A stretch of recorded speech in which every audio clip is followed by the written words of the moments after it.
Hi everyone, and welcome to another seminar of Physics Latam at ICTP. Today we have the second talk in Alterfold topological quantum field theory. Please, Zhengwei Liu, go ahead. Thank you. I'm sorry for the change of time. Today I'll present the second talk, and last time we present how to construct a topological quantum field theory with two colors, A and B, which we call the Alterfold TQFT. And the construction essentially only requires a partition function on the lattices, n-dimensional lattices. And that will produce an n+1 TQFT. And the partition function essentially satisfies reflective positivity condition. Well, in this talk, I will go back to the 2+1 theory, the more classical theory. But we will see how this unified different TQFT in 2+1 dimensions. And this provides a dictionary to cover many known concepts and provides very transparent proofs of remarkable results, and certainly many new results. And for the 2+1 TQFT, it has a very long history. First, Witten initiated this concept and constructed the TQFT using Chen-Simon theory. And he obtained an invariant of links in three manifolds using the path integral. And those invariants generalize the Jones polynomial coming from subfactors in operator algebra, and also some other link invariants coming from representations of quantum groups. Well, this path integral is physically very conceptual, but mathematically ill defined. So it takes some axioms to replace this path integral construction. And later, the axioms was known as a modular tensor category. And the examples are given by those representations of quantum groups. And that's the Rashid-Higginson TQFT. Well, here take the mathematical axiom of TQFT. He mainly considered this unified phenomenon between quantum physics and topology emerging from the continuum limit. And somehow when you take the continuum limit, it essentially requires deep functional analysis and operator theory. But afterwards, when you know the theory, you can axiomatize all the structures, like the modular tensor category. Then you can ignore those functional integral point of view. But in the last lecture, the previous lecture, somehow we highlight that if we take back those functional integral point of view, then indeed we can recover all those axioms, not only for 2+1 theory, but also for any n+1 theory. So in this talk, we will start with this categorical axiomatization and construct TQFT. And in this case, we no longer need unitary condition or reflection positivity. And this can be done over arbitrary field. And by definition, the TQFT is given by a functor between cobordism category to the category of vector spaces, and it's a monoidal category. And the cobordisms corresponding to linear transformations acting on those vector spaces. And the TQFT is called unitary if the partition function is reflection positive. And somehow we assume that those vector spaces are all finite dimensional, and they correspond to certain topological invariants. And this is a major difference between TQFT and QFT, since usually in QFT we are always considering infinite dimensional Hilbert spaces. But here we only talk about the topological parts, so that's reduced to finite dimensional. And the topological invariants of those Witten's TQFT can be rigorously defined for links in three manifolds. And using representation of quantum groups and the surgery theory given by Leclerc and Wallace. And now we call it the Witten-Rashid-Higginson TQFT. On the other hand, if we don't have the braid condition on the tensor category, then it's called the fusion category. And then we can construct another 2+1 TQFT given by 12 using the state sum construction. Okay, and here the finiteness condition is also important to ensure the state sum is a finite sum. And we mentioned this construction last time in this more general framework, the Alterfold TQFT. And in the Alterfold case, we have this manifold, but it has alternating color, A color and B color. And between A and B, there is a separating surface. And for two-dimensional case, this will be a two-dimensional surface S, and A and B will be three manifolds. And for example, we can consider the solid torus with inside to be A color or B color. And the important thing is, beyond the surface, we will have those additional decorations given by the lattices, or just defects, or those three net diagrams in the categories. So those decorations are important features in this extended TQFT. And Alterfold TQFT in general is a symmetric monoid functor from the cobordism category of those Alterfolds to the category of vector spaces. So in this case, we will have many more new vector spaces, since the boundary conditions are not just a closed manifold. It will be closed manifold with additional defects and with AB color regions. So we have richer boundary conditions and richer cobordisms. And so far, A color can be arbitrary, and there's no major difference between A and B. But for this talk, we will focus on the case that A color is trivial. That means for the three manifold invert, all the A color three manifolds, the partition function of all of them are just one. And as a consequence of that, the partition function will be independent of the A color manifold. And this will lead to the surgery theory in the Reshe-Taken 12 TQFT. Somehow, you can manipulate the shape of the A color part, and that doesn't change the partition function, but that usually changes meaning.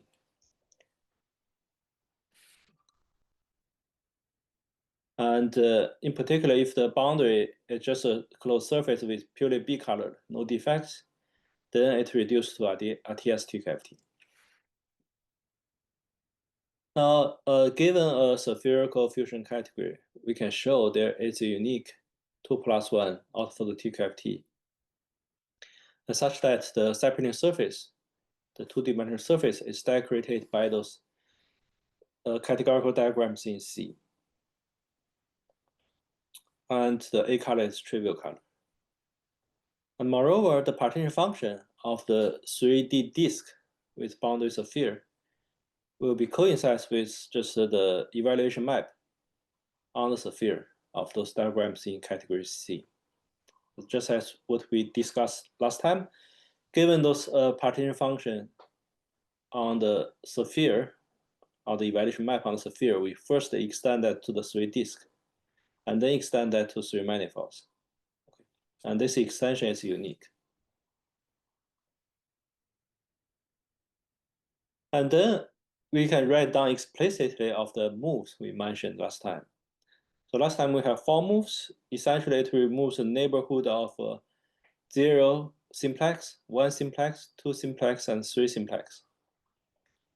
Now, with the categorical data, we can give a more explicit formula for those moves. Previously, it's induced by the inner product, the kernel of this partition function. Now it can be rewritten using those categorical data. So first, given a sphere as a boundary of the 3 ball, when we remove that, that's just an evaluation map. So if the sphere has no decorations, then it's just constant 1. Actually, we can take arbitrary value for the sphere, but eventually the partition function is just changed by Euler number. That's a classical invert. So for simplicity, we just take the value of the sphere to be 1. And then when we remove this 2 simplex, essentially we cut the middle of the cylinder, and then the identity map, or the boundary multiply 1, this mapping cylinder, will be replaced by the sum of this map from basis times the dual basis, and then take dual sum. And the move one is just we can remove the neighborhood of one simplex, and then get a tube surrounded by the omega color. The omega color is the weighted sum of all simple objects. It's also called the Kirby color, and it has been used extensively in the original work of surgery moves by Kirby. And the last one is just to remove the neighborhood of zero cell, and that's a ball, and with a constant coefficient, and that's 1 over the quantum dimension, the global dimension of the category. And the global dimension is the square sum of the quantum dimensions. And if it's not unitary, this will be the absolute value square sum.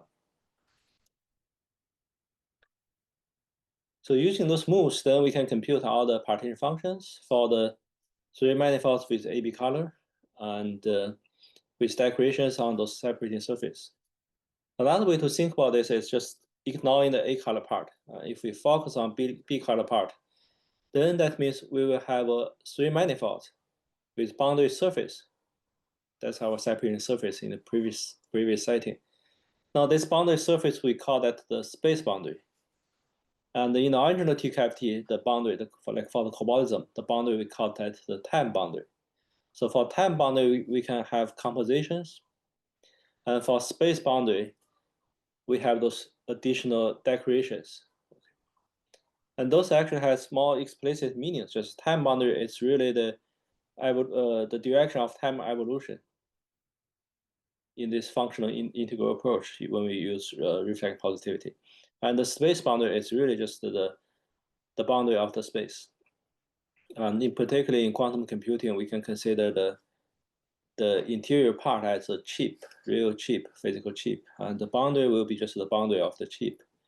And when we run time evolution, we can see those defects on the boundaries. So those has explicit meaning in those settings. Now, after we have this unique extension, then we can recover several very fundamental concepts. The first one will be it's the Dune field center of the spherical category. The Dune field center is a braided fusion category. So it has braidings of their simple objects. Now, in our setting, there is a very natural choice to write a braided tensor category. So its simple objects are just those circles in the 3D space, and the morphisms are just the evolution of the circles. So all labels on circles will be just objects. So here label means you can consider the mapping cylinder of circle, that will be this tube. And then you can put all possible morphisms on this cylinder on the boundary surface. And then you have this so-called tube algebra, first introduced by Occhiani. And then the idempotent completion will give you the objects of this category. And that's essentially how they constructed those simple objects of the Dune field center at the beginning. But here we have a more natural way to derive the morphisms. And in particular, the objects was previously defined as a half braiding in the category C. And here, the half braiding has a very natural interpretation, just using these tubes. And we'll see it just in this picture. Just given the tube, you can take the tube in the 3D space and braid them. So it naturally forms a braided tensor category.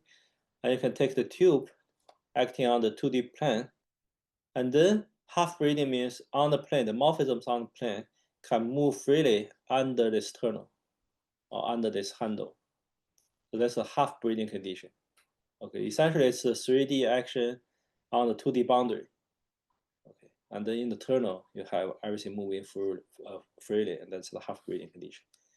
And those half braiding were previously used to define the Dune field center. Now here it's just a property in this approach. And there are many other interesting properties, like the omega color of the Dune field center has a very natural interpretation here. You just write down the tube, and you put the original omega color of the spherical category on the boundary surface. And that will be the omega color of the Dune field center. And this condition was derived by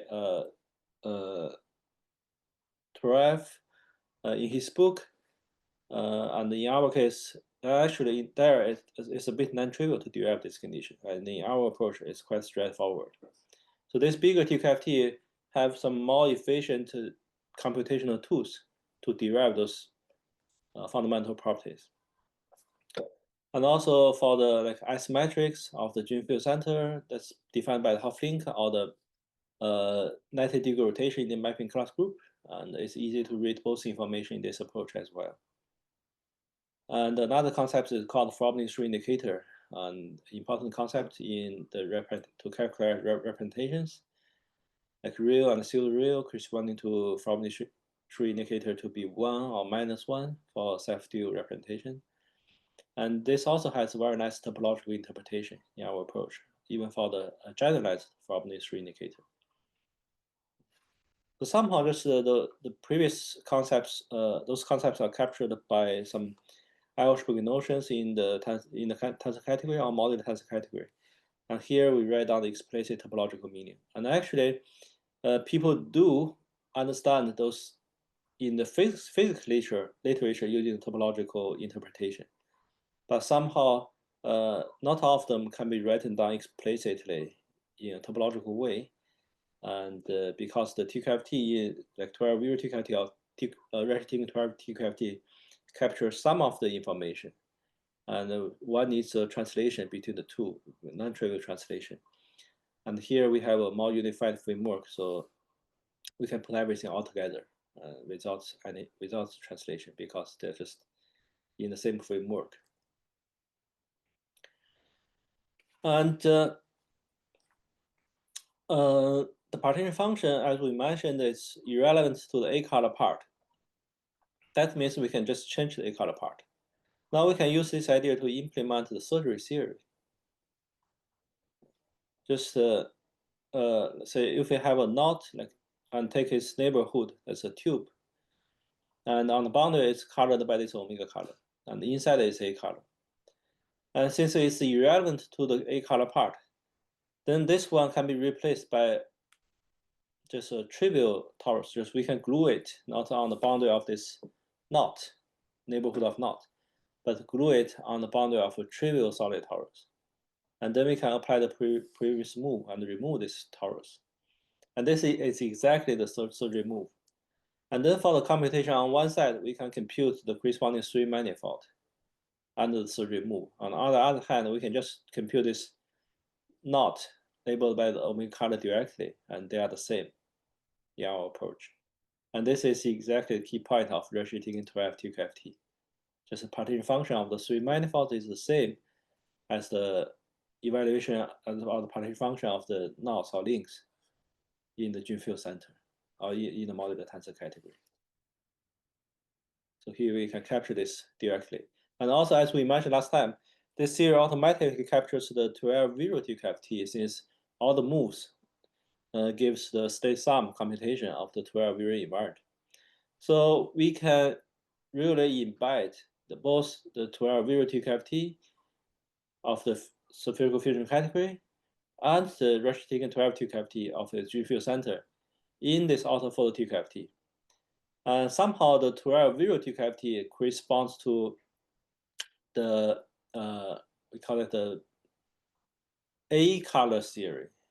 Essentially, we have the A color in the background for 12-0 TQFT, and the B color is shrinked. Okay. In other words, you can consider this conversely. Given the skeleton of the 12-0 TQFT, you can blow up the skeleton to its neighborhood with B-colored handles. Okay, and then this AB color theory give you the embedding map from 12-0 TQFT to the Alterfold TQFT. So B color inside, A color outside. Now for Rashid 12 TQFT, it's just the other side. We have the B color outside and A color inside. Like for tubes, those tubes had B color outside, A color inside. And previously, we just considered the tube as just a line in the Rashid 12 TQFT in the mathematical approach. Actually, in the physics approach, people know this should be a tube. But the mathematical approach here is formulated precisely as what physicists expect. And now, if you shrink the A color part, you will get back to the restricting 12 T cavity. Now, conversely, if you have the restricting 12 T cavity, you blow up those link diagrams with A color inside, and then you embed that in the Alterfold T cavity. Okay. So this is a very natural identification of the two T cavity in the common one. And previously, there is a very nice result saying the two T cavity are identical on the cobordism category, the RTL T cavity, without any defects. Now here it's obvious because they are just the same, not even identical. You don't need any natural transformation because here the natural transformation is just an identity map in this approach. So that means when you work on both T cavity, you no longer need to translate the terminologies from one framework to another framework. You can just deal with them in this bigger one, the Alterfold T cavity. And the equivalence of the two T cavity on cobordisms have been observed by Kevin Walker for SL2 and then proved for modular tensor categories in early days by Trev, Robert, and then for unitary Shapiro categories by Kawegashi, Satowoki, and then for general Shapiro fusion categories by Balisam Krylov and Trev Verlazier in their book in 2017. Okay. And this is a very beautiful result, nice observation, and nice proofs. And here in our approach, it's just automatic.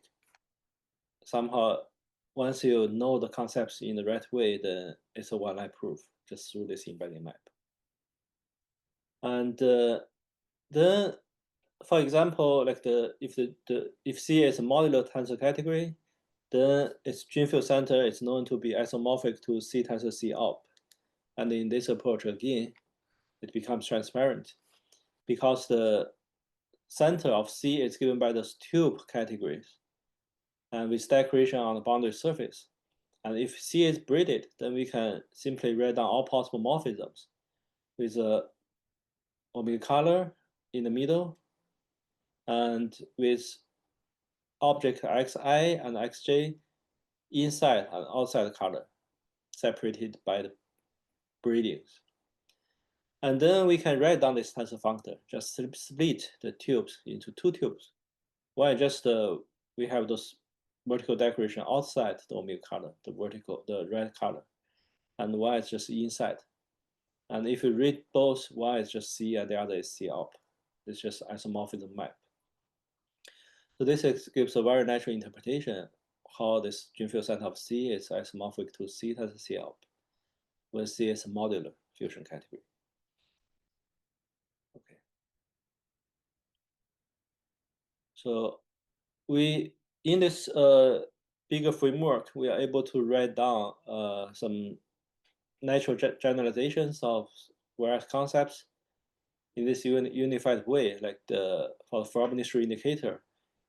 The generalized one has a covariance condition with respect to the SL2Z action, and that's the mapping class group of the torus. And here we can write down this Frobenius indicator, the generalized one, just as some decorations on the torus. And then this covariant condition is just obvious falling from the mapping class group action. So it has a very natural topological proof. And this actually has been observed by Van Steiner and Schweigert, that they gave a geometric interpretation of those algebraic properties of Frobenius indicators. And when they prove that, they actually take the assumption of the existence of some TQFT as a hypothesis in their paper. And our TQFT can implement that. Just our TQFT is actually bigger than what they conjectured. So we can implement what they believed rigorously in our approach. So our approach can verify their hypothesis, just what they assume to be exist. Now it really exists. So this is somehow the physics intuition.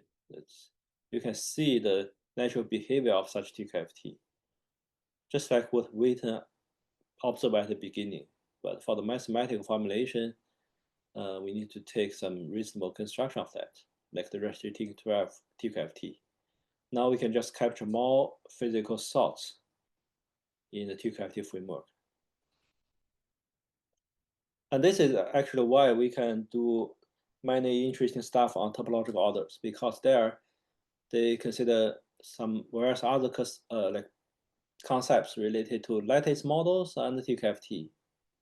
And in our framework, we can put everything all together. So the translation is just again identity map, and the physics thought now becomes mathematically well-formulated concepts. And what they thought becomes just transparent proof in this approach. That's really the power of this Alterfold TQFT. It's a bigger, much bigger TQFT. For example, for this covariant condition, like the Dan twist, and we can really write down the formula, the algebraic identity, the two sets of the algebraic identity in a topological way. And then the covariant condition will just becomes the isotopy in the 3D space. So essentially, we use those topological concepts as the SL2Z action. It's just the mapping class group action topologically. And then the algebraic property, even though we call it algebraic identity, but it's really, the intuition is really from topology. So we just implement the proof directly using those topological isotopies in the TQFT. And another thing is, if the category is unitary, then the TQFT is also unitary. And then using those unitary or reflecting positivity condition, we can prove many interesting inequalities. And one of them is proved in our previous study of quantum free analysis. And somehow there we consider the modular transformation S as the free transform from a modular tensor category. Or in general, for spherical fusion category, we also have a generalized quantum free transform. And then like we can build this diagram on this left top, and this certainly is reflection positive if you read this from top to bottom, because it's reflection symmetric with respect to the middle line. So it's a positive operator. And then we can compute it by looking at its action on the basis. Then the action is just given by the three tensor products of the fusion matrix Nj. And J is just the simple object of the fusion ring of a fusion category. And Nj, so fusion ring is NJKL. It has three indices. If you fix one, then it becomes a matrix. And this Nj is the fusion matrix. Now we take the third tensor power of this matrix and normalize by the quantum dimension D inverse. And then their sum is a matrix. And here this formula shows that this matrix is positive semi-definite. And this is a very efficient criterion to show whether a fusion ring has a unitary categorification or not. And in certain classification of fusion rings, we have tested this criterion, and the rate is over 90%.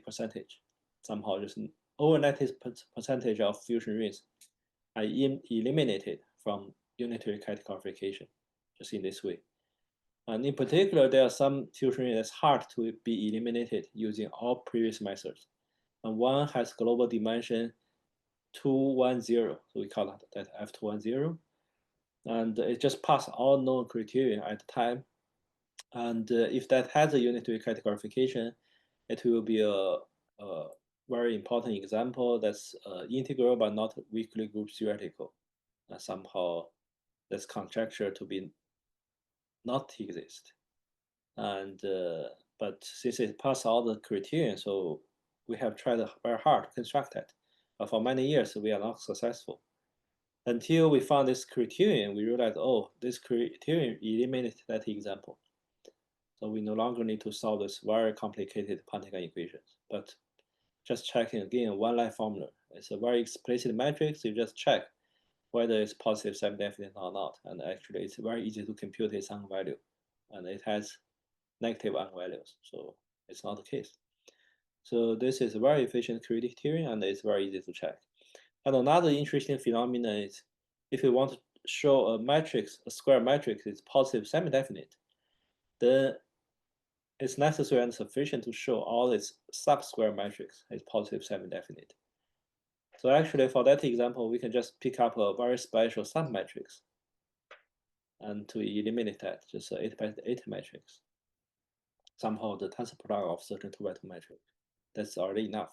And that only use partial data. We don't even need to know the full fusion ring. We only need to know very sparse data. We can already eliminate them from unitary categorification. So this is a very powerful method compared to solving those kind of very hard Panther equations. And the idea is just if we have efficient sieving method, then probably we can find those fusion rings that may have categorification in a more efficient way rather than solve them one by one. And now we are still working on that. We are trying to construct those examples beyond the representation theory of groups of quantum groups. So well, there are other applications on in the 2+1 TQFT, but in this lecture, I think it will be more interesting to talk about this very interesting application on the modeling environments, since this is concepts not just relevant to TQFT, but also 1+1 conformal field theory, CFT, and also this has connection to really where subjects. This one, essentially, it's just a characterization of the boundary condition of CFTs, like the WCW models.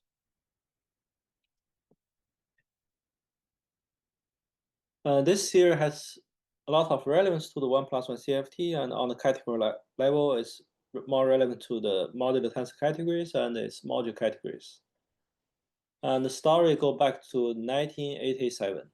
Capelli, Itich, and Zubair, the three physicists, they try to classify minimal models or minimal conformal environment theory based on the AD classification of modeling environments of quantum SU2. They try to classify minimal models as the extension of the SU2 theory.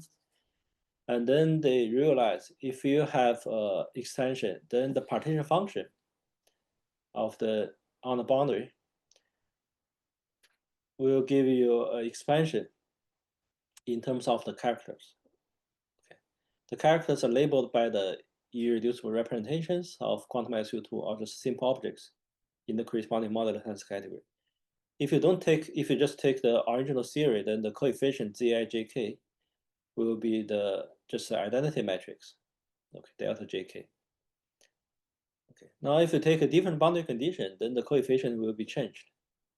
And because the coefficients are some dimension, at that time they call it anomalous dimensions. But now people consider anomaly as a different concepts. It should be called the dimension of certain conformal blocks. But I just take the sentence from the original paper. It's just dimension of a certain conformal block. So those ZJK are natural numbers. And because this partition function is defined on torus, so if you take a mapping class group action, it's invariant under the mapping class group action. And then on the left side is invariant under mapping class group action. And on the right side, the mapping class group action on those characters are just the ST matrix, the modular group generated by ST matrix of the modular tensor category. Since you have this Kj and Kj bar, so it's given by the conjugation of those modular transformations. And that means you can take this conjugation induced from the characters and back to this section on the coefficient Zij. So the left side is invariant on the modular group action. And that means the right side, the Zij matrix, is invariant under the conjugation of the modular transformation. So then they call that this matrix Z is a modular invariant mass matrix. Or just simply call it modular invariant. So this will be an integer valued matrix, and that commutes with the modular transformation. And we know the modular transformation is generated by the S matrix and the T matrix. So essentially, we just check. This is a square matrix commuting with S and T, and with natural number value. So then you can think about that. Once you fix the level of the quantum group, and you can write down the ST matrix, and then such matrix, such modeling inverse is actually very rare. You can aim to classify that. First, classify those matrices, and then you can extend that to the classification of those boundary conditions of CFT. And that's actually what they did. And it's a very beautiful result that those modeling inverse corresponds to ADE classification, the Dunking diagram ADE classification. And well, first, it's not obvious what's the meaning of ADE when we talk about the matrix. But at that time, Victor Katz observed that the diagonal entries of those modeling inverse, like ZJJ, the value are just like 0, 1, or just some two those special values. And he observed that those values are exactly the coexistent components of the corresponding ADE algebra. So this gives a meaning, like what is ADE. This is early observation. Then we can name those modeling inverse by the Dunking diagram, just by looking at the diagonals. And on the other side, in the development of subfactor theory, there's also ADE classification of subfactors below index 4. And that's also relevant to the representation theory of quantum SU2. And the remarkable part is this ADE classification is different from the usual one in previous mathematics, because not all the AD Dunking diagrams showed up. Only AN, D even, E6, and E8 appeared in the classification. D odd and E7 didn't appear. And in the classification of modeling inverse, it's exactly the same classification. So it will be it's very natural to ask why there's such coincidence. And nowadays, people have much better understanding just what's going on behind the story. First, in the classification of AD subfactors, it's also understand as certain extension of the quantum SU2 theory. And those extensions can be formulated in different ways. Now we can consider that as just some fusion categories, the classification of fusion categories, moiety equivalent to this modular tensor category for quantum SU2. Okay, and in order this, there is a very nice result in subfactor theory. Just from the fusion category, you can write down this fusion ring or the fusion graph. And this can come from this moiety context if and only if on the graph there is a flat connection. Well, here I won't tell you the precise mathematical definition of this flat connection, but it's somehow a discrete and a quantum version of the geometric connection, but on a discrete graph. And there's deep result in subfactor theory saying that if you have a subfactor with certain fusion ring, then it's necessary and sufficient to show there is a flat connection on certain fusion ring. So the classification of subfactors is somehow equivalent to the classification of flat connection of the fusion ring. And on the algebraic side, you can consider the flat connection as some kind of solution of the Panthéon equation, but not for all simple objects. It's for just a generating simple object. Somehow it's that favor. And then in order this, in subfactor theory, we just compute all possible connections on AD graphs, and actually it's unique up to complex conjugate, and then check whether it is flat. And then we have those classification.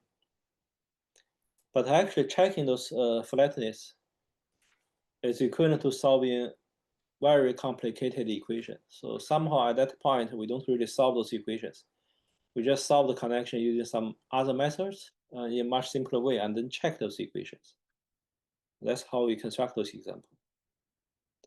And later, Feng Xu in 1998 found a much better way to construct those kind of subfactors using commutative frobenius algebras in the modular tensor category. And this is called alpha induction. And somehow just given a commutative frobenius algebra in the modular tensor category, then you can consider it's by modules. This algebra Q, and you can consider QQ by modules. And that gives you a fusion category D. It's a very big category. And then somehow you can embed C. There's an induction function from C to D. When you embed C to D, then you just decompose this. The simple object may no longer be simple object. Then you decompose that.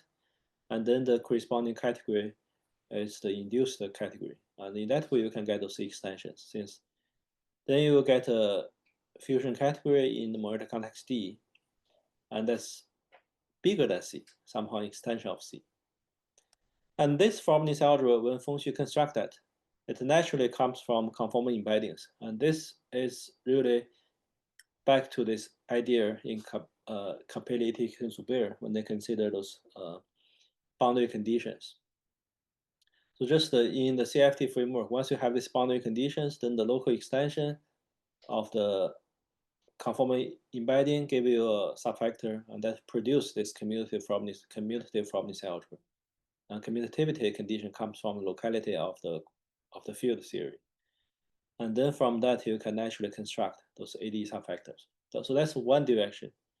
From CFT, this ratio framework, you can get those AD subfactors. And the other direction is essentially saying the constraints from subfactors give you all constraints in the CFT framework. And then Bokhauer, Evans, Kawaigashi systematically studied the modeling invariance for this commutative Frobenius algebra in a unitary modular tensor category in general based on the alpha induction. Since it's not just the induction functor from C to D, it also produced this modeling invariance Z, the Z matrix, in a natural way. And somehow it can be formulated algebraically. So then it's no longer just the SU2 theory, it's a theory for all modular tensor category. And that's very nice. So here is a list of their main results that they essentially involved in their 5 papers published in 1998 to 2000 and summarized in this 2000 paper. So they show that the alpha induction, it actually has 2 induction functors because the braid has positive braid and negative that induce 2 different induction functors. And somehow if you take alpha plus and alpha minus, then the union of their image generates the full category D.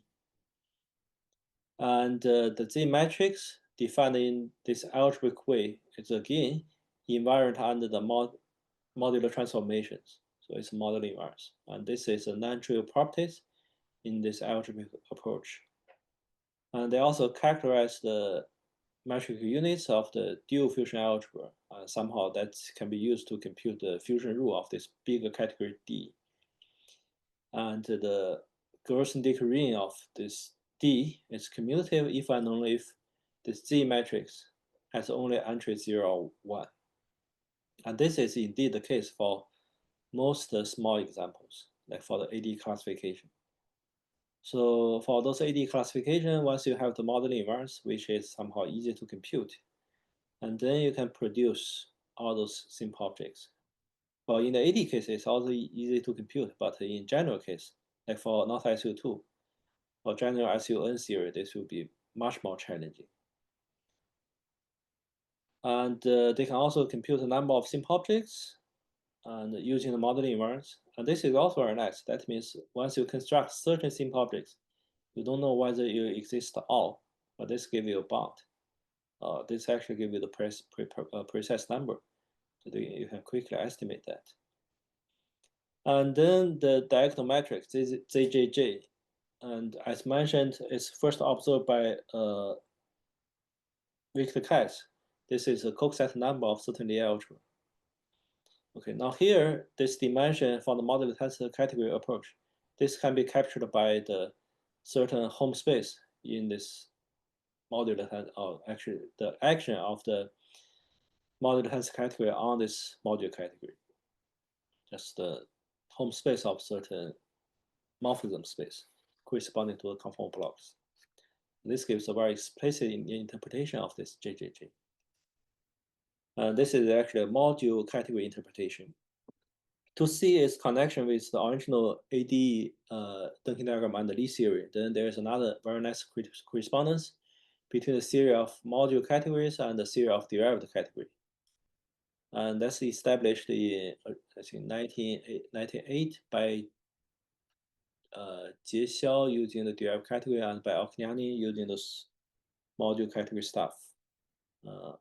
But a more canonical way to construct that. And that's a very beautiful connection between two different settings. And that can also be generalized to arbitrary quantum Lie group, not only for the SU2 theory. And some result is written in my joint paper with Jinsong Wu to study those correspondence between model inverse and those Coxeter exponents. And the last one, the number of simple objects in this M, module category M, is just also captured by the model inverse. Somehow, most interesting combinatorial data of this category stuff is captured by the model inverse. And then in my joint work with Shuangming, Yilong Wang, Jinsong Wu, when we developed this TQFT, well, we realized that instead of using a modular tensor category to understand the framework of the concepts in the conformal field theory, it's much more natural to use TQFT, in particular the Alterfold TQFT, to understand those concepts. And in this approach, we give a streamlined quick proofs. Very natural, just you can really see the result. Not like previously the results are observed by physics, and then we formulate certain concepts using algebraic identities, and then prove them in a non-trivial way. Here we just formulate them just as what physics see directly in TQFT framework. And then the proofs are just exactly the same as what physics expect. So this is more direct language to give a mathematical formulation of the physics concepts. And besides those results in the early 5 papers, when we prepared the paper, we also learned from Yasukawa Higashi that he has some updated results, saying the Frobenius algebra in the modular tensor category is commutative, if and only if the induced connection is flat. Okay, this is just related to the previous picture when Fengshui showed that in the unitary modular tensor category from conformal net, you can construct a commutative Frobenius algebra from the boundary condition. Then you no longer need to check the flatness of the connection, which is a condition hard to check. So commutativity is easy to check. The flatness is harder to check. And there is a very simple reason for that, because when you have a commutative Frobenius algebra, you only need an algebra from local extension. And you don't really know the full data of those, like the category D or the module category. And you have to derive them from the kind of model inverse and many other data relying on the 6J symbols. But if you have the flat connection, essentially you already know the fusion graph of the action of C on D, so you actually know much more data. So somehow checking flatness of connections has more information than checking the commutativity of unitary modular tensor category. But somehow this commutativity condition and the flatness condition are equivalent. This is very nice since the flatness is hard. And but the difficulty is actually to know this graph at the beginning, before you check the flatness. But somehow this already tell you the existence of the corresponding the corresponding module category given the commutative algebra. And very helpful to recover this AD classification.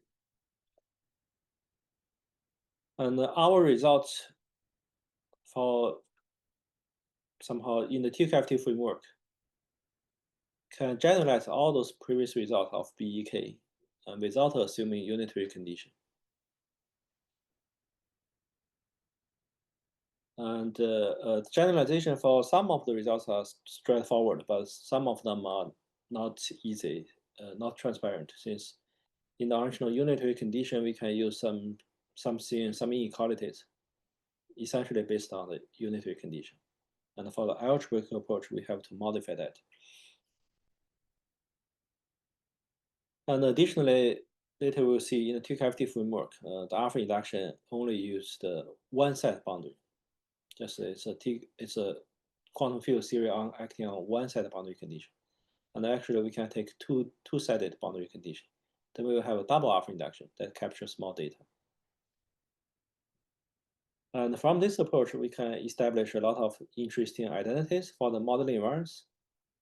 And those could be useful in the classification of such modeling environments.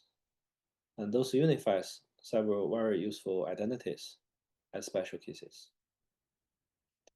Okay, so how do we write down this partition function in the CFT framework? Recall that in CFT, the partition function Z is sum over the characters Kj times the Kk, the character in the 2 carrier half, with this coefficient Zjk, and that's the modeling inverse. So this decomposition doesn't quite make sense in the modular tensor category approach, but in TQFT, it does make sense. We can really write down this B-color TQFT associated with the modular tensor category. Okay, so that means we are actually constructing we first consider modular tensor category just as a spherical fusion category, and then construct the corresponding TQFT. And the box here will correspond to the Rashid-Hickin 12 of its dream field center. And we know the dream field center of C decomposed as C and C up. So somehow 2 carrier half. And then how do we read the partition function? Okay, so on the torus, we can just take one side of the torus to be time bounded. We take this torus across the interval 0, 1. And we consider one side as the output, and that's a time boundary. And the other side as the input. Okay, that's a space boundary. And the space boundary is covered by this Morita context D. So this really means we glue the different boundary condition D for this field theory. And the output is the partition function. And then we can read out this partition function in terms of the basis. And since this is again a vector in the Rashid-Hickin 12 TQFT with a boundary condition that's a B-color torus. And the bases are given by those characters, Kj tensor Kk up, corresponding to C tensor C up, simple objects in C tensor C up. So you can just rewrite this partition function as a linear sum of those basis vectors. And then the coefficient will be exactly those modeling inverse, non-conformal blocks. And first, just as how we prove this coefficients modeling inverse in the CFT framework, we take the mapping class group action on the left side. And since it's just a purely colored diagram on torus, it's modeling inverse. Just take the modular group action, it's just itself. So left side is invert. And on the right side, if you take the mapping class group action, and then on the basis vector Kj and Kk, then this will be exactly the modular transformation. And on this pair, you will induce a conjugation of the modular transformation on Z matrix. Then essentially, you can show that this Z matrix is invariant on the modular group action, the modular inverse. Just the same, exactly the same proof in the CFT framework. So previously, this takes a while to prove this modular inverse condition. Actually, technically, how we prove that? We show this matrix commute with S by some tricks, and then we show the matrix commutes with T by some other tricks.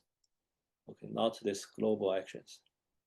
And actually, one big advantage is that this proof doesn't not only work for the 2+1 theory. You can see this proof really works in any dimension, in any physical dimension. And then, how do we read out this coefficient at certain dimension of compound blocks, or certain dimension of the dimension of certain home spaces? We just take inner product, because the right side are basis vectors. So we just take inner product between left side and the right side, then we can read out the coefficient. And then when we read out this inner product, it's easy to formulate this as dimension of certain home space in the center. And then just by the previous setup in the TQFT, in Alterfold TQFT, we can easily read out those information. The basis vector is Kj and Kk up, and the solid towers will be decolored. It's just the induced object from the module, from the magnetic context D back to the Dream field center. Okay. And this is also known as Lagrangian algebra corresponding to D. So that's the dimension of the corresponding home space. That's the model inverse. And then this is dimension captured in the Dream field center of C. Now we can use the induction functor, the alpha induction. The alpha induction now is just simply, in the original category, you have the simple object X in the modular tensor category. So what is alpha plus? You just put this on the tube. As we mentioned on tube, it will be C. This is identification between C and C, but just Y is written on the plane, the projected version on 2D plane, and Y is in the tube. And then on the tube, you can glue it back to the 2D plane. So this gives an isomorphism. You just do it backwards. But the difference is that when you glue it back, you put the underlying background to be D colored, not C colored. If you put this to be C colored, you go back to the original category C. Now, if you put the background to be D colored, then it becomes this induction functor from C to D. Okay, so this is exactly the physics concept. What's the induction functor? You just put the modular tensor category C in the bulk on the boundary D, just project it C to D. And that's just the induction functor. And clearly this is a natural transformation, it's a functor. And for alpha minus, the only difference is just that you put this isomorphism from C to C up by putting diagram C inside the omega colored D. Okay, so this is just two functors from C to the center, one is to C, one is to C up, and then project them to the boundary D to D plane. Okay, so the composition gives you the induction functor alpha plus and alpha minus. Okay, so somehow we decompose the alpha induction functor as two more elementary functor, embedding map from C to the center and the forgetful functor. And then through the alpha induction functor, we can rewrite the previous identity captured by the home space in Dream field center to this formula in the boundary category D. Okay. So we know if we take this morphism in the Dream field center, like the induced functor, then it's the same as computing the morphism in the module category D by taking the forgetful functor. And once we take the forgetful functor, then it's exactly the alpha induction functor. And this is the original formula in the previous algebraic approach. We take this ZJK equals to this dimension home from alpha plus xj to alpha minus xk. This is the definition of the modeling inverse in the previous approach. So somehow you can see this, well, this is a property in our approach, but it's a definition in previous approach. In this approach, it becomes not obvious that this matrix is modularly invariant. That's why it takes non-trivial tricks to prove that in the previous approach. And that also shows the advantage of this topological approach. So if this concept is really topological in the original field theory, then the TQFT approach will be more natural.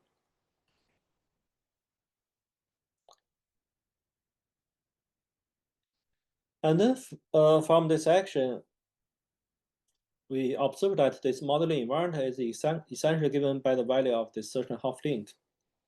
And then we can consider this as certain duality map between one solid torus and another solid torus, or a Fourier transform. And somehow, just this Zij given correspond to a diagonalization of certain transformations. Okay. Now we can just extend this idea by considering more general properties of those spectrums. So just really consider the value of the modeling environment as a spectrum of certain operators. This is really this solid torus labeled by color D. And then we can take its nth power and then take this trace. The trace is captured by this omega color in the dream field center. And then we can compute the trace in two different ways. One is using the spectrum.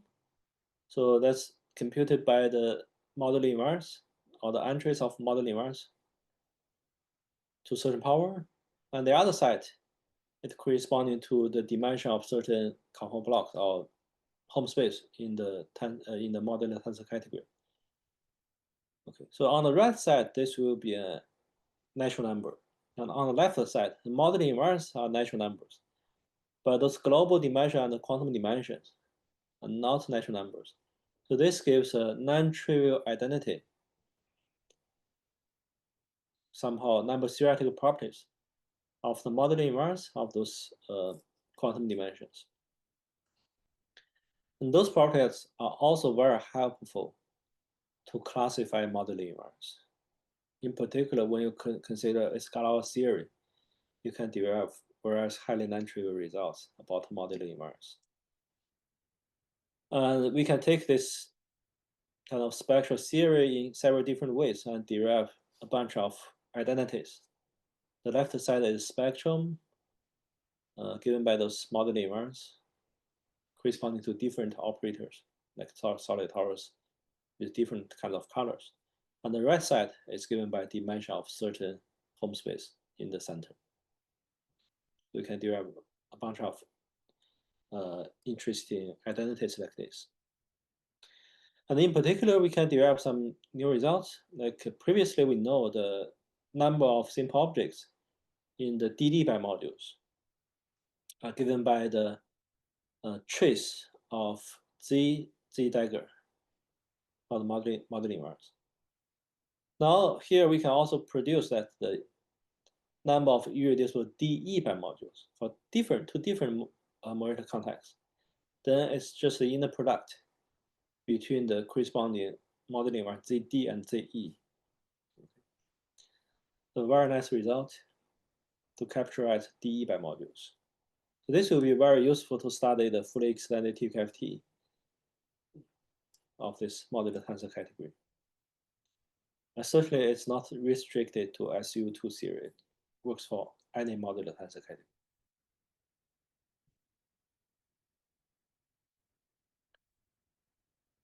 Okay. And then we look at those Frobenius algebras. In the braided fusion category, we try to understand the recent result of Kawigashi's, saying the Frobenius algebra is commutative if and only if the induced connection is flat. So here we can write down those concepts and write down the following equivalent statement. Yes, this algebra, actually, once you have Frobenius algebra equivalently, you have a Morita context D. And we can write down this algebra in the 2D version with D colored in the band and C color outside. So this algebra is commutative if we have the following planar identity holds. And then we can extend the identity to the tube. Okay. And on tube, we can write down different somehow equivalent identities to capture this commutativity condition. And one of them can be easily used to show the connection is flat. Somehow we can formulate all those concepts really in quite different framework. Previously in quite different framework. Now formulate all of them in this Alterfold TQFT, and then easily translate those concepts and prove those identity. And moreover, in our proofs, we don't need the unitary condition. So this generalized the recent results of Kamigashi and in the algebraic setting.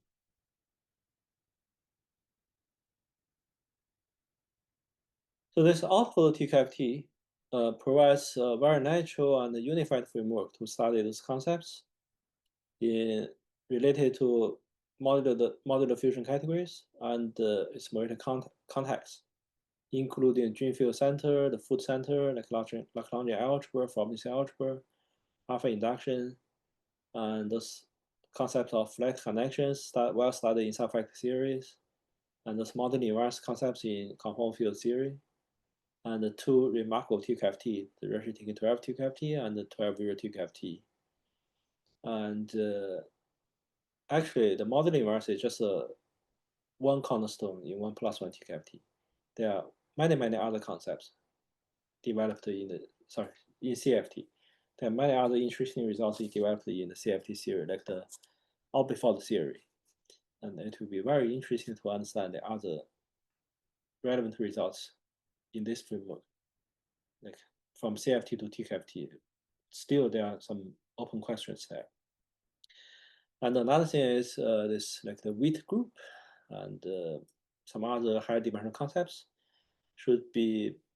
they have been studied in the categorical analog, like 3 categories. And it actually would be very natural to see those concepts in the corresponding 3-dimensional TQFT. Since TQFT is really a quantum version of the classical homotopy theory. And well, just the Alterfold TQFT really provides a bigger one, kind of bigger dictionary, so that we can unify various concepts altogether and provides a more conceptual way to study from one to another without translating them step by step, because they're just identical in this framework. And this is the power we would like to highlight in this approach. Well, thank you. Probably we will have a short break.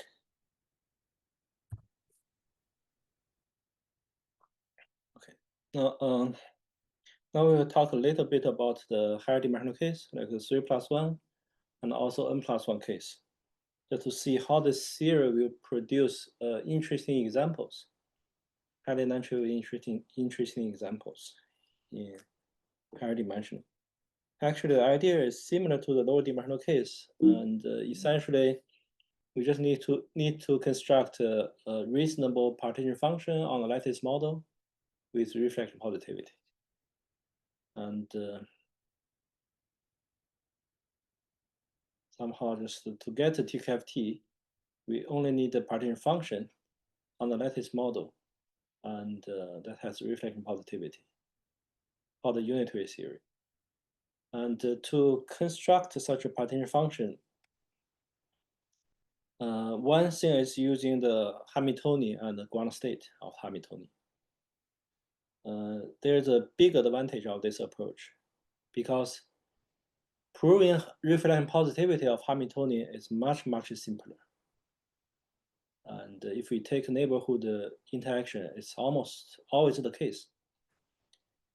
Somehow this is the only way for me to prove reflection positivity in a simple way. And actually, when I discussed with Arthur Jeffrey when I first met him, somehow we have this common belief, just if you don't have reflection positivity at the beginning, it's very hard to make it up afterwards. And this is indeed the case. So here, from the more physics approach, if we want to have this global approach to study category theory or TQFT, we don't construct those objects and morphisms step by step. We construct this partition function at the very beginning with reflection positivity, then all the remaining series will be emergent and will all have reflection positivity. Now, to me, this is more conceptual way to do that. And how to get that is just first they take Hamiltonian of local interaction and prove reflection positivity for that using the Lindblad criteria, and then take the ground state. That's a very natural way. This also shows those category symmetry are emergent symmetry, and the series, the ND boundary series, is the boundary series of an n-dimensional n+1 box series for certain Hamiltonian. And the TQFT captures the global symmetry in the box. And another thing is, well, if we take the category symmetry as the input, then, well, the partition function will be evaluation map. Well, certainly this works very well in 2+1 case, but in higher dimensional case, one has to ask, well, how do we find such non-trivial examples satisfying those axioms of higher categories?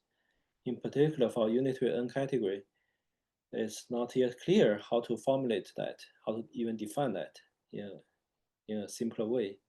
And in our approach, from this partition function, we can provide such definition.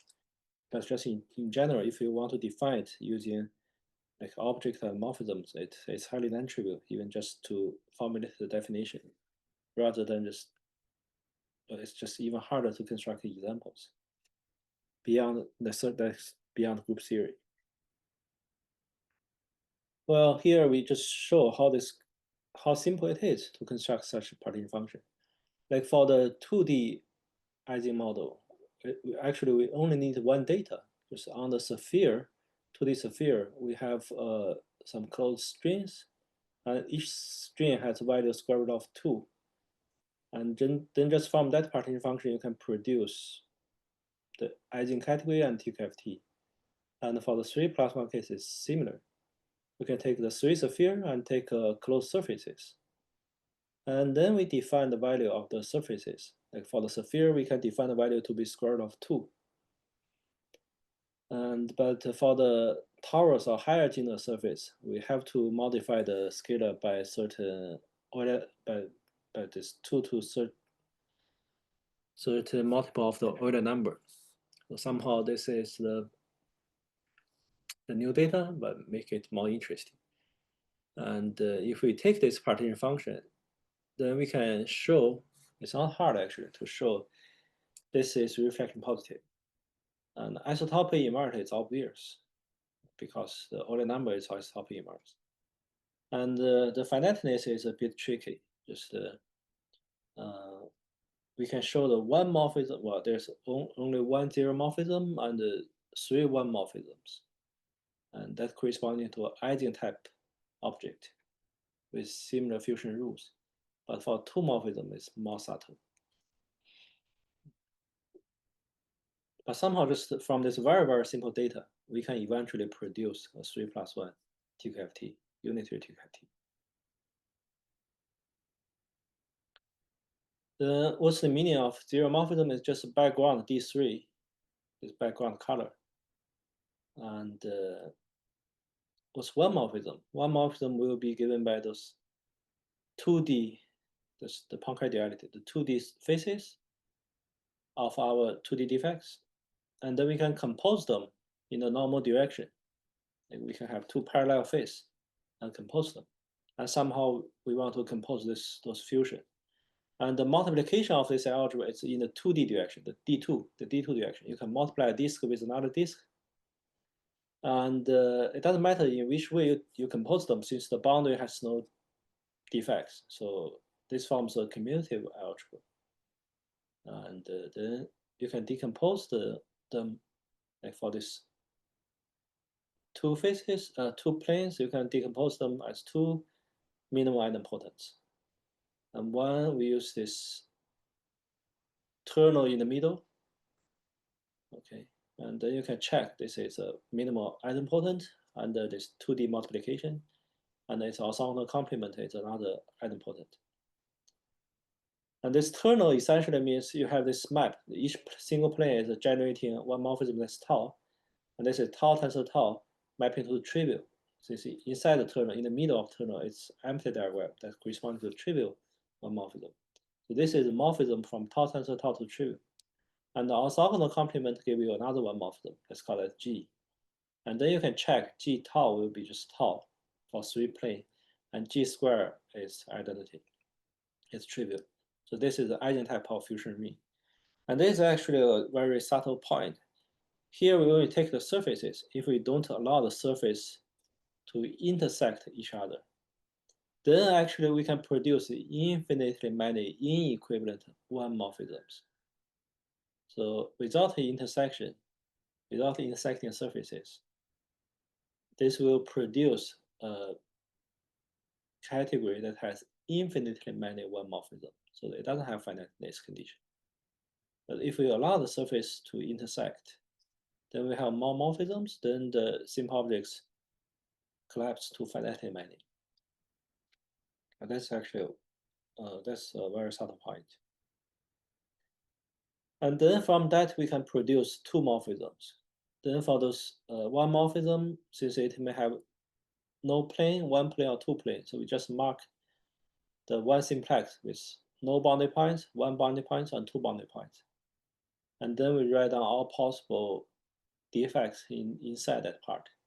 So those will be the two morphisms. Okay. Then we can list all permissible ones. First, we list all possible ones. And then we can check which one doesn't have compatible internal like morphisms. And then some of them lives in the kernel.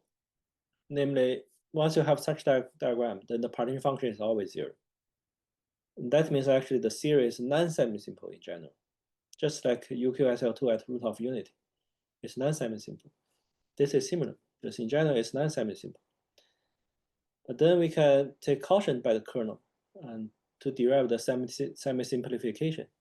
So for example, this BGG on the third line and the E, they are in the kernel. So they are not in the semi-simple theory. But somehow, if you want to start a non-semi-simple theory, then these two are more interesting than the semi-simple part. Okay. But at this point, we focus on the unitary theory, so that's always semi-simple. And once we have those two morphisms, we put all possible two morphisms on the boundary of the 3 simplex, and then put all possible defects in the bulk. Those will be 3 morphisms. And when we fix the boundaries, we may have different 3 morphisms in the bulk.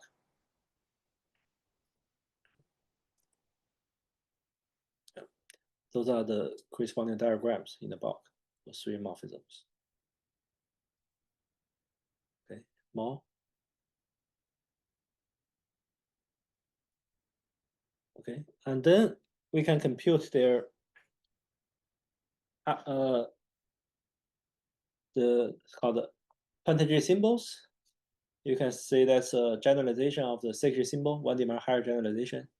And actually, we should, more precisely, we should call it 25J symbols because there are 25 positions that you may have choices of labels.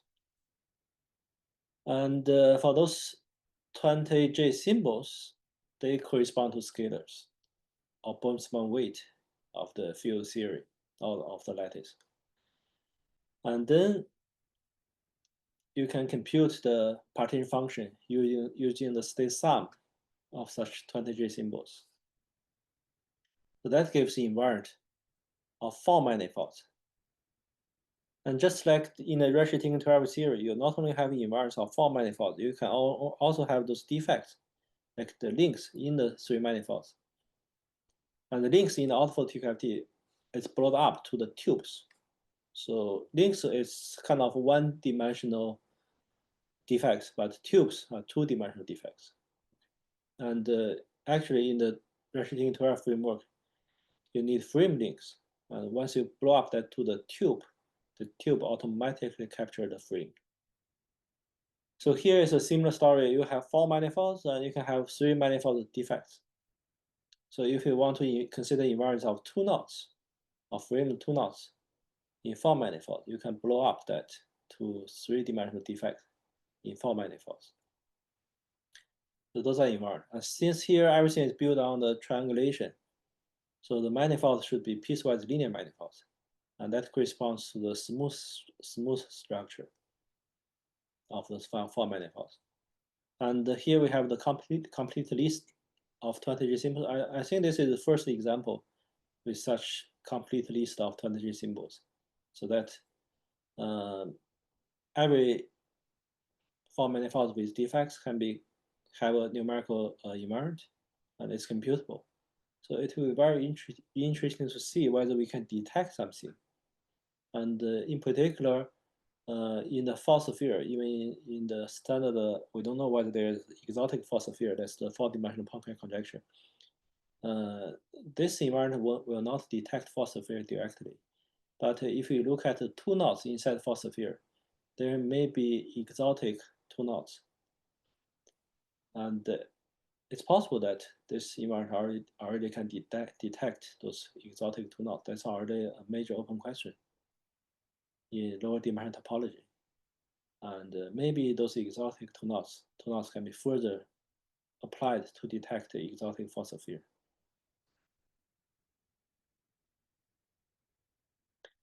And when we say there are 20G symbols, just like sacred symbol, they satisfy the Pantagruel equation. Here, the Pantagruel equation is so-called 3 to the 2 functional move, or 4 to the 1 functional move. So here, the 20G symbol satisfies the higher functional moves. And there are many such equations. Just in this case, somehow the Ising model is just the simplest one beyond groups theoretical examples. But already in this example, we will have like many thousands of like equations. And just think about that. It could be very challenging to solve such equation directly. So this partition function approach is more reasonable in higher dimensional case compared to solve those equations. And another thing is not just solving those equations are non-trivial, even writing down those labels. Just writing down those labels are non-trivial because in the 2+1 theory, you can have the fusion ring, which is well defined. Here, if you just want to write down those labels as kind of higher fusion rule, it's already non-trivial. Just the constraints of those dimensions. Write down those equations, the algebra equations with natural number solutions, it's already non-trivial. But in this approach, constructing partition function is very friendly. And somehow constructing the partition function from the Hamiltonian is more natural, or from the so-called matrix product operator of local interaction is more natural, and you can produce those stuff. And you automatically have reflex positivity, and you need to check the finiteness condition, which is a bit tricky. And but somehow for physics, maybe it's not necessary to take finiteness condition. And then for dimension beyond 4, we can actually use the similar idea. We just take those hypersurfaces in Sn and define the partition function using the same formula based on the Euler number. And then we believe we can always produce this unitary n+1 TQFT. And those will be non-invertible TQFT with kind of those numerical higher section symbols and verifying higher functional moves. And that produce manifolds, invariants, somehow invariants of manifolds with lower dimensional defects. And actually, isotopic invariance is obvious. Reflection positivity can be proved. And the only thing is just to check the finiteness condition. And for the higher dimensional case, I think this is certainly fine under dimension 6. But beyond that, there are some further topological theory about the classification of compositisms. And just that goes beyond this algebraic view. It really involves the non-trivial part of higher dimension topology. But still, we believe the finiteness condition holds in higher dimensional case. So this will give the higher dimensional examples and that can be used to compute invariance. And certainly the most interesting case is still invariance in a 4-dimensional case at this point. But the computation. So the finite, yep. The finite has been only proved in 2 dimensions? In 2 and 3. 2 plus 1 and 3 plus 1, yeah, the finiteness is proved. In 4 plus 1, I think everything is fine. There's no obstruction, no additional problem from the topology. But beyond 6, I'm not sure. There's some tricky stuff, like the CP2 is a non-trivial manifold. It's not a cobordism to the empty diagram. But there's some new phenomenon we need to deal with. There's a more topological problem rather than a physics problem. So conceptually, the idea works, but just there are some tricky stuff happened in higher dimensional topology. So I have to deal with those new stuff.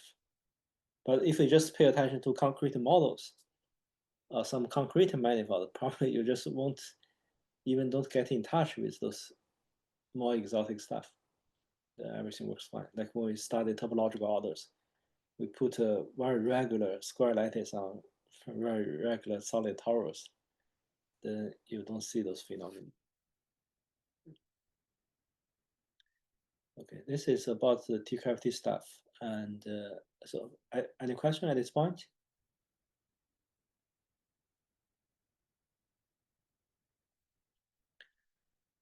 Okay, if not, then I will switch to another story about quantum computing. And as we mentioned in the abstract, and certainly I won't tell you the full details, but somehow I want to show you how those ideas in the TQFT could be useful in the study of quantum computing.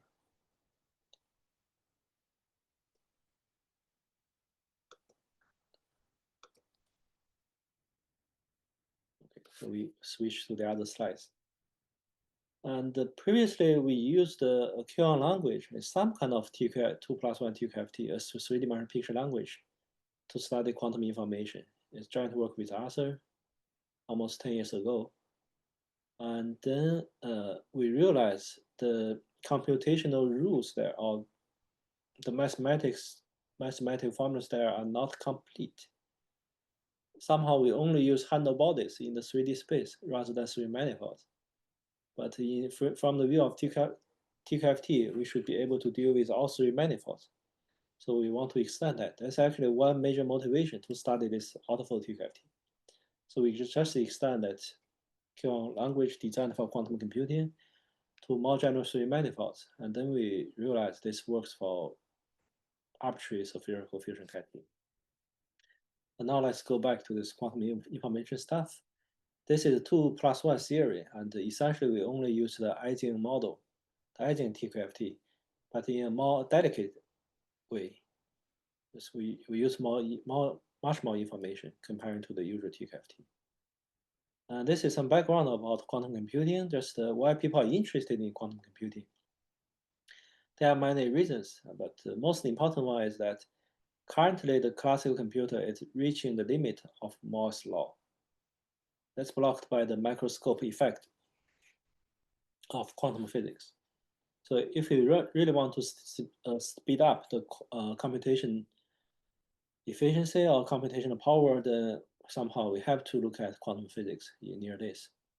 And then physicists already thought about that and think, so well, if we use quantum physics, then maybe quantum physics itself is a computational machine, so that we can construct so-called quantum computer. And that may be better than classical computer. And this has a lot of interesting development in recent days, both theoretical and experimentally. And in particular, like this year, the Nobel Prize winner in physics have this experimental demonstration of quantum tunneling in a microscope scale.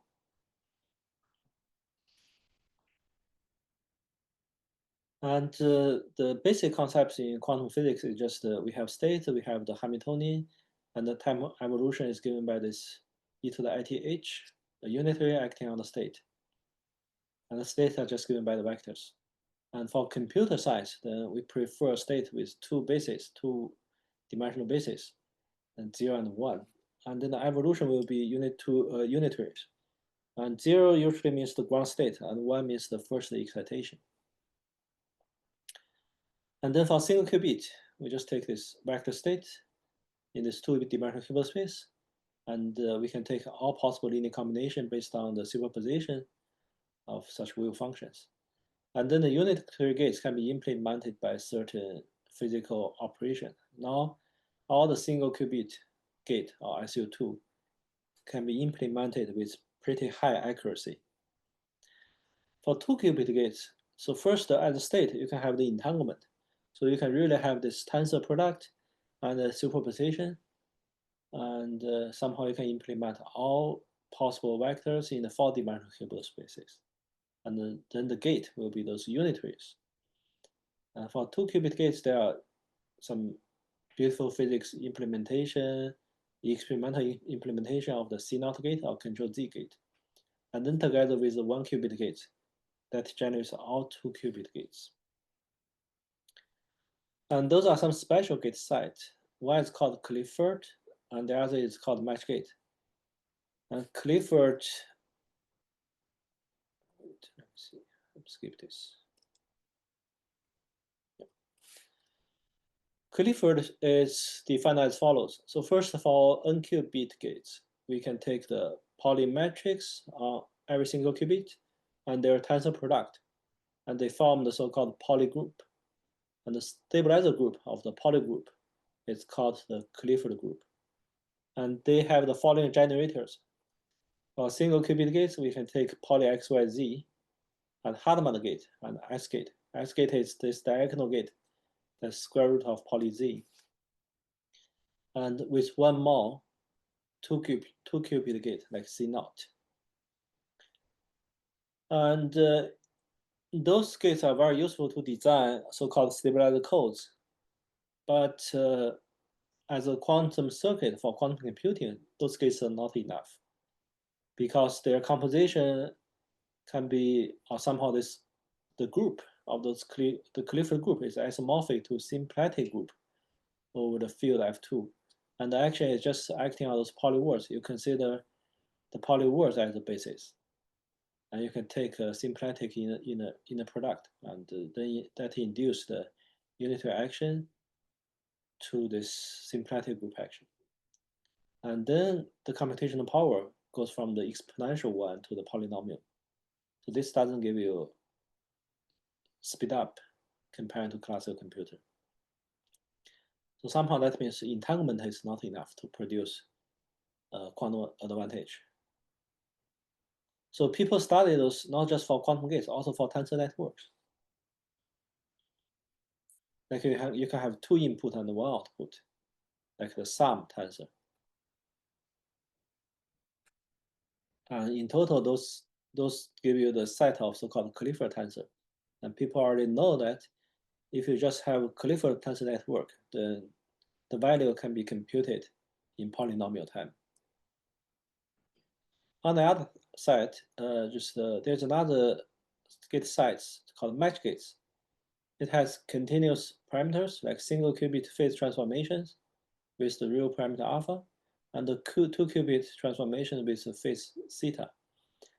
And if you write them down as matrices, it's of the following form.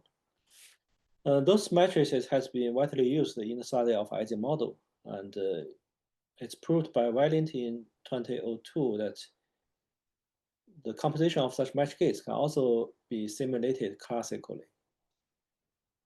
And furthermore, the corresponding tensor network can be computed efficiently. And one quick reason is that those tensor network planar tensor network, will corresponding to the counting perfect matching, number of perfect matching of certain planar graph. And those can be computed using the Pfaffin matrix, which is the square root of the determinant of the matrix. And that has a polynomial algorithm. So for planar graphs, those tensor network can be simulated classically. For non-planar graph, it's very hard. It's actually sharply hard. It's namely the hardest one in all NP problems.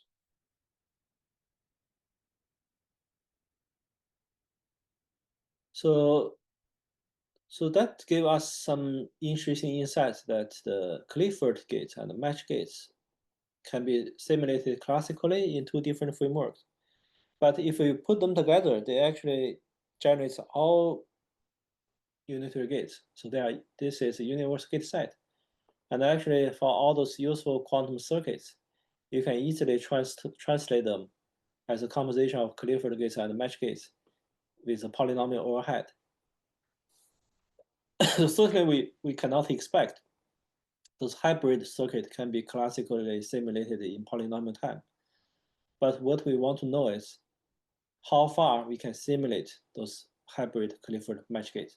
In particular, which kind of hybrid circuits, or in particular, which kind of algorithms can be simulated in polynomial time. That means we don't have enough quantum advantage in such algorithms. And then Jin Yicai, they have developed a so-called Holland framework to compute the value of tensor network for a given set of tensors. Like for Clifford tensors, as Jensen said, it can be computed in polynomial time. For match gate tensors, again, it can be computed in polynomial time. And they actually prove that those are the two major families that can be computed in polynomial time. Other than the two families, if you use other generic tensors, then it will be sharply hard to compute them. So those gives the distinguished role in this framework for Clifford and match gates. And so people have been tried a lot to use those techniques to simulate quantum circuits. And so far, there are many experimental implementations to show the quantum advantage. But on the other side, people use those techniques to compute those values by classical computer. So it's still not yet clear whether we will have a quantum advantage in recent years. So far, those experimental results that can be used to solve meaningful problems always have a classical simulation. So even though we believe eventually we will have a quantum advantage like Shor's algorithm for factoring large numbers, but current technology has some limits and has large noise, so still is problematic. So we really want to know how far we can simulate those tensor network or quantum circuits by classical computer. What's the limit? On the other side, once we go beyond the limit, then we will see quantum advantage. Now I'll go back to the TQFT framework. Why do we use TQFT to study the tensor network? So tensor network is a friendly framework. It's easy to study. Even undergraduate students can easily understand the concepts.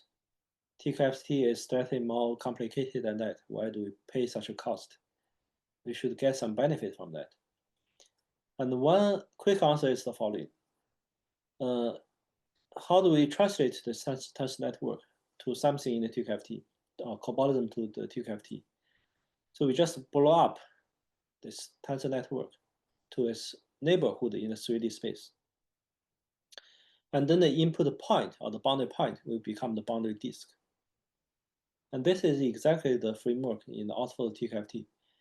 We have those boundary disks on the time boundary as input or output. And then we have this boundary surface as a space boundary with those additional decorations. Those decorations are those categorical data or those lattice models. And actually, a more conceptual reason is we not only have those decorations on the boundary surface, we actually also have the decoration in the 3D space, in the 3D bulk. It's really a lattice model. But when we consider theory, we are only looking at the ground state space, like the low energy effect of the full quantum field theory. And then when we look at the low energy effect of the Hamiltonian, we just move all the data from the bulk to the boundary. This is the holographic principle. So you will eventually only see the information on the boundary rather than the bulk. So that's why there's no defect in bulk. But in the physics literature, actually, we have the bulk theory. And here we can also write down the TQFT for that one, for the full lattice model picture with the Hamiltonian in the bulk. And we can explicitly see how the bulk is eliminated, how all the information are pushed to the boundary to get back to this TQFT framework. So this is really a full picture, not only for this kind of TQFT with boundary defect. This is really a full mathematical language to understand the physical chip from physical qubits level to logic qubits level to quantum circuits level with error correction with noise.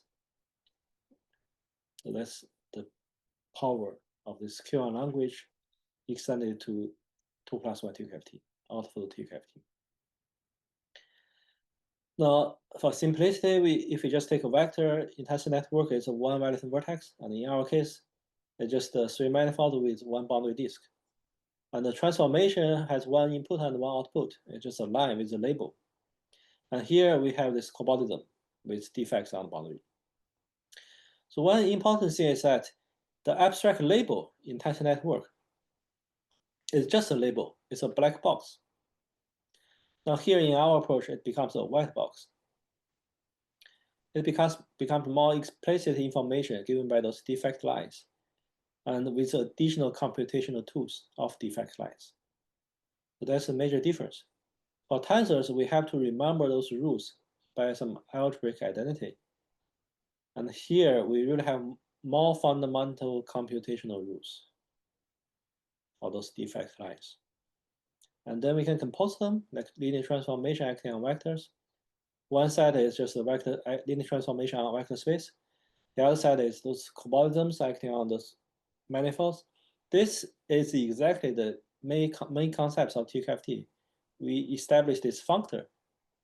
People in intention network somehow use this, the VEC, the category of VEC.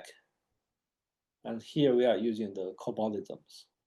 That's exactly the main point of TQFT. And for 3 tensors, similarly, we can write down 3 tensors. And what's the computational rule? Just like the Ising case. For the sphere with those defect circles, each closed circle contributes to a value square root of 2. That's the quantum dimension for this Ising generating objects. And then just from that, you can derive a lot of relations in the kernel. And the first one is those linear relation of the file diagrams. Using that, you can derive further relations. And also you can derive we can build another operator as a linear sum of the 2 planar diagrams to express the single qubit phase transformation, this continuous parameter alpha. And one important reason is that to illustrate the computational efficiency, we prefer using a single diagram rather than linear sum. So even though the partition function can be computed as a state sum, but that's not efficient. Every time we replace one diagram as 2 terms, the sum of 2 terms, then you increase the computational complexity by a factor 2. So if you repeat this n times, then you have 2 to the n, exponential complexity. So essentially, for classical simulation, we prefer using those combinatorial moves without linear sums. That's why we write down those simple labels in a better way. And those labels has been used long time ago in the study of Ising model, and they verify the Yang-Baxter equations. And at a special position, at special 4 parameters, we will have the corresponding Clifford gates rather than those 1 parameter match gates. And those parameters have special meanings given by braids or pair of charges. And then beyond those diagrams on 2D surface, we will have those three manifold relations in the TQFT given by the 4 handle moves. And those are very useful relations and beyond the tensor network approach. And essentially, we can use the power of 3 manifolds beyond just handle bodies in the 3D space. Somehow, tensor network is more like the favor of 12 zero TQFT. We have A color in the background, and we have B color given by the skeleton, like one-dimensional skeleton. That's a handle body. Now, in the Alterfold TQFT, we can also use the B color theory, like the Rashid-Taken 12 TQFT, like the surgery theory. So that will give other computational rules beyond tensor network. Sooner we will see the power of this. So now if we write down those defects on the boundary surface, then essentially what do we have? We have 3 manifolds, and for simplicity, we can consider them as just like solid torus or handle bodies if they are from tensor network. And then we have those genus to describe the whole of the surface.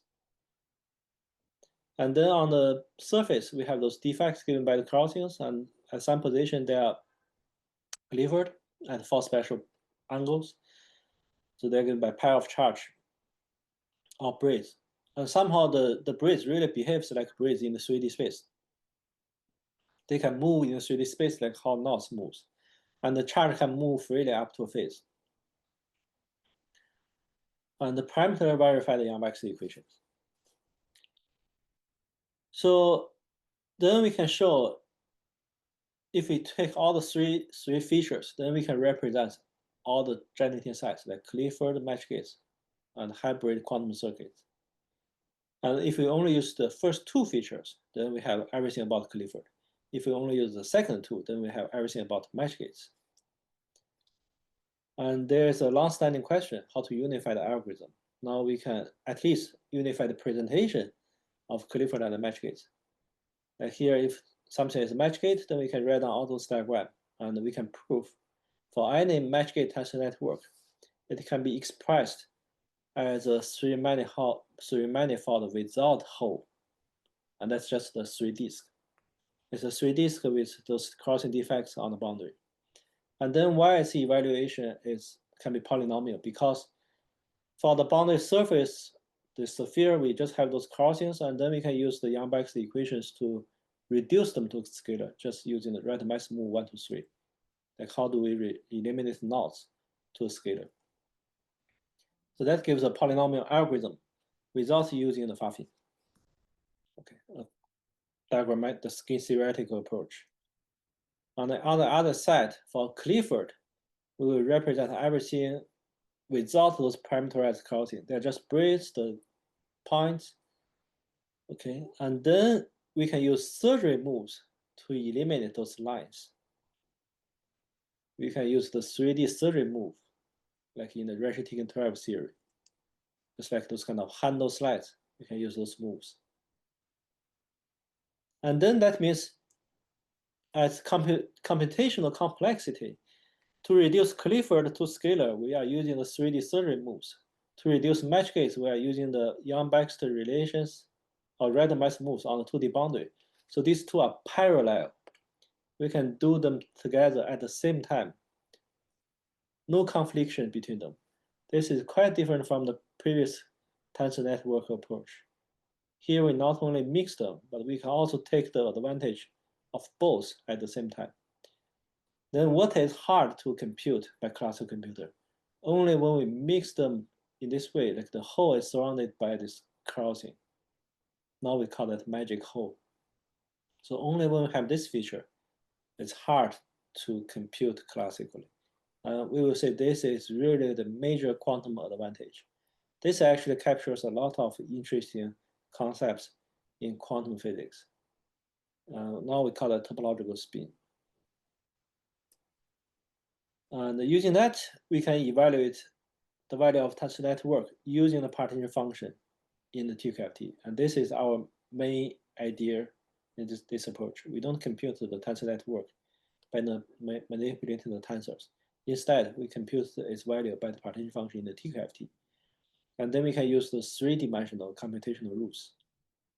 And we can unify both match gate and Clifford. And for tensor network, we can write down this explicit formula. Like if there are magic holes, k magic holes, then we can write them as 2 to the k terms. And each term involves a Pfaffin matrix, and we can compute that value efficiently, and some combinatorial data, we can also compute that efficiently. So essentially, the difficulty is just captured by the number of magic holes. So for both Clifford and Matchgate, the number of magic holes is just 0. We don't have such magic holes. So we can compute them efficiently. But when we mix them, we will have more magic holes. But once the number is bounded by logarithm of n, still we can compute them efficiently. So this can help us to extend the class of classical simulable quantum circuits in a much, much larger family. And recently we have been used such kind of algorithm to analyze a lot of some quantum algorithm and to show they actually have no quantum advantage. And we are trying to explore which kind of quantum circuit will really have quantum advantage using this method. This really gives a theoretical framework to say which kind of quantum algorithm really beat classical computers. Well, thank you.